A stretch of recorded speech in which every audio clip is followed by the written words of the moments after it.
క్రైస్తవులు మేల్కొనేటువంటి సమయం వచ్చింది. నిన్నటి దినాన జరిగినటువంటి సంఘటన అనేకమైనటువంటి మల్టీమీడియాలో అనేక మంది చూశారు. పసిపిల్లలని చూడక, చిన్నపిల్లలని చూడక సుమారుగా 12 మందికి తీవ్రమైనటువంటి గాయాలయ్యాయి. అందులో 3 గాంధీ హాస్పిటల్కు ఎమర్జెన్సీకి తరలించడం జరిగింది. వారి పరిస్థితి కూడా అయోమయంగా ఉంది. అలాగే 9 మంది హాస్పిటల్లో జాయిన్ అయ్యారు.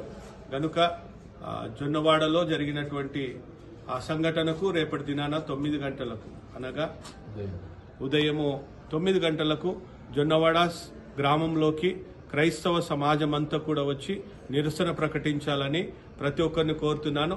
ఈరోజు మేము బాగున్నాం కదా, రేపు మాకేం జరగదని అనుకోవద్దు. దయచేసి క్రైస్తవులంతా మేలుకోవాల్సిన సమయము. ఎప్పుడు కూడా ఇంత పెద్ద ఎత్తున దాడులు జరగడం మనం చూడలేము. మన చర్చిలోకి వచ్చి జై శ్రీరామ్ అని చెప్పేసి మనల్ని దూషించి కొట్టి వెళ్లిపోవడం జరిగింది. కనుక తీవ్రంగా ప్రతి క్రైస్తవుడు కూడా ఖండించేటువంటి సమయం ఇది. దయచేసి త్వరగా తరలి రావాల్సిందిగా 9 గంటలకల్లా జొన్నాడ సంఘానికి గ్రామానికి రావాల్సిందిగా మనవి చేస్తూ మిమ్మల్ని అందరినీ వినయంగా కోరుతున్నాను. Thank you. God bless you.